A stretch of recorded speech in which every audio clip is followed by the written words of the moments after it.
Olá, bem-vindos a mais um vídeo aqui no canal Ricardo de Paris. Eu sou o Ricardo e hoje temos mais uma parte do livro Dom Quixote de Miguel de Cervantes. Mas primeiro, curta o vídeo. E se for a primeira vez aqui, inscreva-se e acione o sininho para receber notificações. Nós temos vídeo novo todos os dias às 19 horas. Já curtiu? Já se inscreveu? Já assinou o sininho? Então vamos começar hoje o penúltimo capítulo, capítulo 51, que trata do que contou o cabreiro a todos os que levavam Dom Quixote. A 3 léguas deste vale fica uma aldeia que, apesar de pequena, é uma das mais ricas que há por todos estes contornos, e onde havia um lavrador muito estimado, e tanto que, apesar de andar a estimação quase sempre anexa à riqueza, mais o era ele pela virtude que pela opulência que alcançara. Mas o que o fazia mais de todos, segundo o que dizia, era ter uma filha de tão extremada formosura, rara discrição, donera e virtude, que aquele que a conhecia e contemplava se admirava de ver os dons opinos com que o céu e a natureza a tinham enriquecido. Sendo menina, já era formosa, e sempre foi crescendo em beleza até que na idade de 16 anos chegou a ser formosíssima. A fama do seu gentil aspecto principiou-se a estender por todas as aldeias circunvizinhas. Que digo? Mas ainda chegou às remotas cidades e entrou até pelas salas dos reis e pelos ouvidos de toda a casa de gente, que de todas as partes haviam ver como coisa rara ou como imagem maravilhosa. Guardava a seu pai, guardava-se a ela a si, que não há cadeados, guardas, nem fechaduras que defendam melhor uma donzela que as do próprio recato. A riqueza do pai e a formosura da filha moveram muitos, tanto na povoação como forasteiros, que a pedissem em casamento.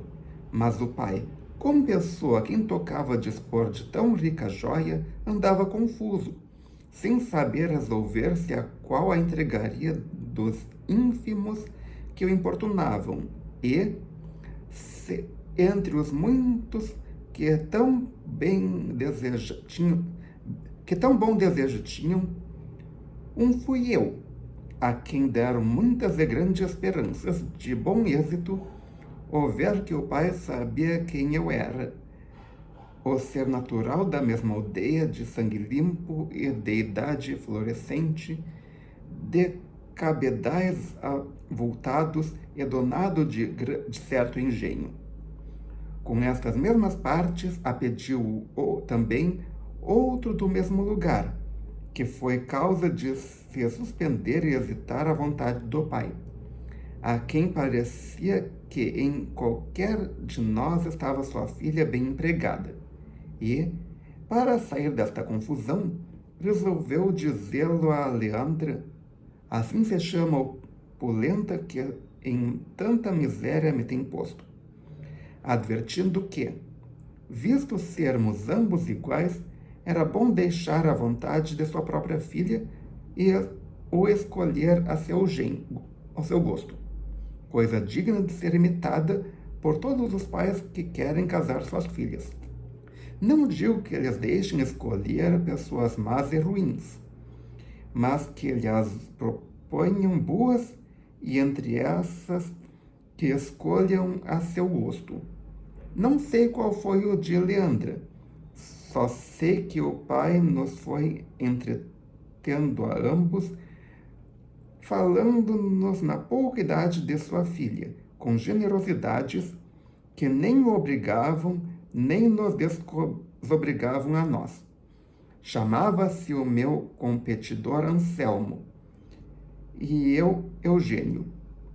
E digo-vos isto para que tenhais conhecimento dos nomes das personagens que entram nesta tragédia, cujo fim ainda está pendente, mas que bem se deixa ver que há de ser desastroso. Ou seja, o autor já botou spoiler. Por este tempo veio ao nosso povoado um tal Vicente de la Roca, filho de um pobre lavrador do mesmo lugar e que estivera servindo como soldado por essas Itálias e outras várias partes. Levou da nossa terra, sendo criança de menos de 12 anos, um capitão que com a sua companhia por ali passou e voltou moço dali a outros 12 anos, vestido militar, matizado de 1000 cores, cheio de 1000 deixes de cristal e subis cadeias de aço. Hoje punha uma gala e amanhã outra, mas todas falsas e leves, de pouco peso e menor valor. A gente lavradora que é de si maliciosa e, dando-lhe o ócio lugar, é a própria malícia, reparou nisso, contou minuciosamente as suas galas e donéros, e notou que os tanto eram só 3, de cores diferentes, com as suas ligas e meias, mas ele por tal forma os combinava que, se os não contassem, havia de haver quem jurasse que eram mais de 10 trajos diversos e mais de 20 plumas. E não pareça impertinência e prolixidades isto que dos vestuários narrei, porque representam grande papel nesta história. Sentava-se num banco de pedra que fica debaixo de um grande álamo na nossa praça, e ali nos tinha todos de boca aberta, suspensos das façanhas que ia contando. Não havia terra em todo o orbe que não tivesse visto nem batalha em que, se não houvesse achado, matara mais mouros do que há em Marrocos e em Túnez, e entrara em mais singulares duelos do que luta gigante. Diogo Garcia de Paredes e outros tanto 1000 que nomeava, e que todo saíra vencedor. Bom, se entrou num duelo e tá ali vivo contando a história porque saiu vencedor. E de todo saíra vencedor, sem que lhe houvessem tirado nenhuma gota de sangue. Por outro lado, mostrava cicatrizes que, apesar de se não descobrirem, dizia ele que eram de arcabuzadas recebidas em vários encontros e facções. Nota do editor 1. Feitos. Vários encontros e feitos. Finalmente, com arrogância nunca vista, tratava por vós os que eram iguais, e os próprios que o conheciam, e dizia que seu pai era seu braço, a sua linhagem e as suas obras, e que, sendo soldado, não ficava a dever nada ao próprio rei. Além destas fumaças, era um pouco músico. Tocava a guitarra com desembaraço. Nota minha. Certamente ele estava falando em violão, não guitarra elétrica, porque na época não existia. De tal modo que diziam alguns que a fazia falar, mas não paravam aqui as suas prendas, que também era poeta, e de qualquer puerilidade fazia um romance de légua e meia.